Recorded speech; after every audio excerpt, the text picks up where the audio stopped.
Hello friends, your academic services private limited में आपका स्वागत है।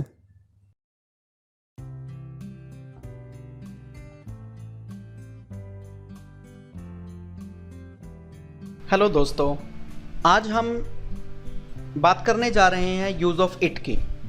यूज़ ऑफ इट का प्रयोग एक डमी सब्जेक्ट के तौर पर होता है जब हम किसी भी वाक्य में किसी निर्जीव वस्तु की स्थिति की बात करते हैं, समय की बात करते हैं या मौसम की बात करते हैं, उसके लिए हमारे पास इट का यूज़ होता है। इट जो है अपने आप में एक वास्तविक सब्जेक्ट ना होकर केवल कर्ता के साथ हमारा परिचय करवाता है। मीन्स अपने आप में सब्जेक्ट नहीं है, लेकिन सब्जेक्ट के तौर पर यानी कि कर्ता के तौर पर प्रयोग किया जाता है। इट के और भी बहुत सारे यूज़ हैं। जब भी हम किसी टाइम की बात करें तो इट का प्रयोग होगा। जब भी हम किसी दिन की बात करें, इट का प्रयोग होगा। किसी भी दूरी के बारे में बात करने के लिए यानी कि डिस्टेंस के बारे में बात करने के लिए हमारे पास इट का प्रयोग होगा। इसी प्रकार जैसा मैंने आपको बताया, समय इसी प्रकार जैसा मैंने आपको बताया, जब भी हम किसी मौसम की बात करेंगे तब भी इट का प्रयोग होगा। किसी भी डेट के लिए यानी कि किसी भी दिनांक के लिए, तिथि के लिए भी हमारे पास इट का प्रयोग होगा। और जैसा मैंने पहले बताया कि नॉन लिविंग थिंग्स यानी कि निर्जीव वस्तुओं के लिए भी हम इट का प्रयोग करेंगे। स्क्रीन पर आपको कुछ उदाहरण दिखाई दे रहे हैं। स्क्रीन पर आपको मैं एक एग्जाम्पल की हेल्प से समझाता हूं। जैसे टाइम की बात करें तो, डेट की बात करें तो, डिस्टेंस की बात करें तो, और किसी निर्जीव वस्तु की बात करें तो देखिए, स्कूल गोइंग बॉय हमारा बोलता है इट इज 3 o'clock। डेट की बात करें तो it is 6th June. Distance की बात करें तो it is 6 kilometers from my house to petrol pump. It is 1 kilometer from my house to school. It's not very far away from my house. This is table. It has 4 legs.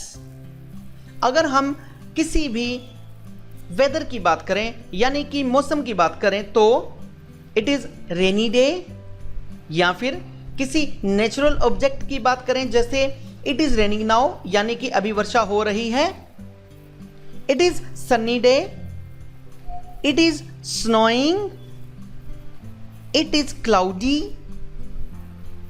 इस प्रकार से हम it का प्रयोग वाक्य के शुरू में रखकर यानी कि सब्जेक्ट की पोजीशन में रखकर इट का प्रयोग कर सकते हैं। सिंपल सा फार्मूला है कि वाक्य के शुरू में इट लगेगा, उसके तुरंत बाद हम प्री डिफाइंड वर्ड लगाएंगे, प्री डिफाइंड वर्ड के तुरंत बाद हम जो उसका डेस्टिनेशन है वो लगाएंगे। जैसा कि स्क्रीन पर लिखे वाक्यों से आपको क्लियर है कि हमने टू लगाया।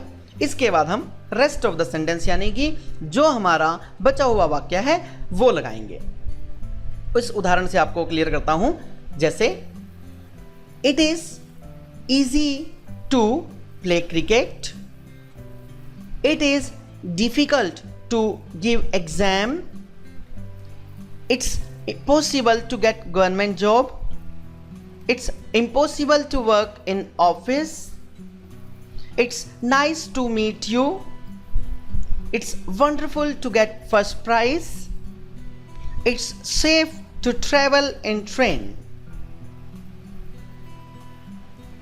दोबारा से अगर हम इनको नेगेटिव सेंस में यूज करें, जैसा कि अभी हमने इट का प्रयोग सिंपल सेंटेंस में किया था, हम पहले भी डिस्कस कर चुके हैं कि जब भी हम किसी भी सेंटेंस की बात करेंगे सबसे पहले हम उस सेंटेंस को सिंपल में प्रयोग करेंगे, उसके बाद हम उसको नेगेटिव में यूज करेंगे, इसके बाद हम इंट्रोगेटिव में डिस्कस करेंगे यानी कि उसका प्रश्नवाचक वाक्य बनाया जाएगा। जब मैं बात करता हूं नेगेटिव की, नेगेटिव में भी सेम वही फार्मूला रहेगा, लेकिन केवल एक चीज का ध्यान रखेंगे, जैसा कि हमने पहले बताया आपको कि शुरू में सब्जेक्ट आएगा, सब्जेक्ट के तुरंत बाद हमारे पास हेल्पिंग वर्ब आएगी और हेल्पिंग वर्ब के तुरंत बाद हमारे पास नोट आ जाएगा। अब इसको नेगेटिव में डिस्कस करते हैं। सेम वही example. Now see, it's not easy to play cricket, it's not difficult to give exam, it's not possible to get government job, it's not impossible to work in office, It's not nice to meet you. It's not wonderful to get first prize. It's not safe to travel in train. इस प्रकार से अब हम बात करते हैं प्रश्नवाचक वाक्यों की। प्रश्नवाचक वाक्यों में सेम वही फार्मूला जो हमने शुरू में आपको बताया था कि वाक्य के बिल्कुल शुरू में हमारी हेल्पिंग वर्ब आ जाएगी, हेल्पिंग वर्ब के बाद हमारे पास सब्जेक्ट आ जाएगा यानी कि कर्ता आ जाएगा, उसके बाद प्री डिफाइंड वर्ड आ जाएगा जैसा कि आप स्क्रीन पर देख रहे हैं, और उसके बाद रेस्ट ऑफ द सेंटेंस यानी कि बचा हुआ वाक्य जो है हमारे पास वो आ जाएगा। देखिए, is it easy to play cricket? Is it difficult to give exam? Is it possible to get government job? Is it impossible to work in office? Is it nice to meet you? Is it wonderful to get first prize? Is it safe to travel in train? इस प्रकार से हम helping verb को वाक्य के शुरू में लाकर उसके बाद सब्जेक्ट लगाकर हम इंट्रोगेटिव यानी कि प्रश्नवाचक वाक्य बना सकते हैं। और अगर हम बात करें प्रश्नवाचक वाक्य के साथ हमारे नेगेटिव की यानी कि इंट्रोगेटिव प्लस नेगेटिव की, तो वो भी हम इसी प्रकार से बना सकते हैं। एक उदाहरण से मैं आपको समझा देता हूं। Is it easy to play cricket, जिस प्रकार से हमारा प्रश्नवाचक वाक्य है, अगर हम इसके साथ ऐसा ऐड करें, is it not easy to play cricket, यानी कि क्या यह आसान नहीं है क्रिकेट खेलना, यानी कि हमारे वाक्य में क्या भी और नहीं भी दोनों के दोनों शब्द इकट्ठे आ गए। जब भी हमारे वाक्य में दोनों के दोनों शब्द यानी कि क्या और नहीं दोनों इकट्ठे आ गए तो ये हमारे पास इंट्रोगेटिव प्लस नेगेटिव सेंटेंस होगा। अब हम इट के नए यूज के बारे में बात करते हैं, यानी कि जैसा मैंने आपको पहले बताया था इट के चैप्टर के बिल्कुल शुरू में कि जब भी हम किसी समय की बात करते हैं उसके लिए इट का प्रयोग होता है। ठीक, सामने स्क्रीन पर आप इस घड़ी को ध्यान से देखिए। जब भी हम टाइम देखते हैं तो हमारी घड़ी दो पार्ट्स में डिवाइड है, एक को हम बोलते हैं राइट साइड और एक है हमारे पास लेफ्ट साइड।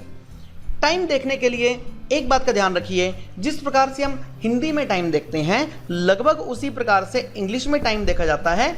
और इंग्लिश में टाइम देखने के लिए सबसे खास चीज ये है कि हम सबसे पहले राइट साइड को एक्सप्लेन करेंगे, उसके बाद लेफ्ट साइड को एक्सप्लेन करेंगे। और एक बात का ध्यान रखेंगे कि राइट हैंड साइड पर जो भी घड़ी के हमारे पास नंबरिंग है यानी कि 12 से लेकर 6 तक, घड़ी में हमारे 12 बजे की जो सुई है जहां पर 12 लिखा होता है वो, और उसके बिल्कुल सीध में देखिए जो 6 है वो हमारा राइट पोर्शन है। यानी कहने का मतलब ये है कि हमें गोल घड़ी को अगर दो पार्ट्स में डिवाइड करें बिल्कुल लंबवत, तो जो हमारे दाएं वाले हाथ की तरफ की जो चीज़ है, जो राइट हैंड साइड पर चीज़ है, उसके लिए हम जब भी किसी समय की बात करेंगे, जब भी कुछ घंटों के साथ कुछ मिनट बीतने की बात करेंगे, उसके लिए हम पास्ट वर्ड का यूज़ करेंगे, पास्ट लगाएंगे। और पास्ट के साथ हम चाहें तो मिनट्स भी लगा सकते हैं। ठीक, एग्जाम्पल देखिए, जैसे हम एग्जाम्पल ले रहे हैं 3 बजे से लेकर 3 से लेकर 3:30 के समय का। स्क्रीन पर देखिए, टाइम है हमारे पास 3 बजे का और हम इसको बोलेंगे, हमसे कोई पूछे कि क्या समय हुआ है, what is time by your watch, यानी कि आपकी घड़ी में क्या बजा है, क्या समय हुआ है। हमने आंसर दिया इट इज 3 o'clock, यानी कि 3 बजे हैं। यही अगर 3:05 हो तो हम इसको बोलेंगे इट इज 3:05।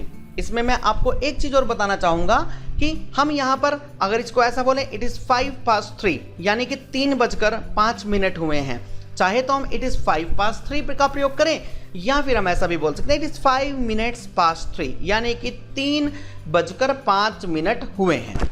दोबारा से शुरू से 3 बजे को हम कहेंगे इट इज 3 o'clock, 3:05 को इट इज 5:03 और you can say it is 5 minutes past 3, 3:10, it is 10:03 या फिर इट इज 10 minutes past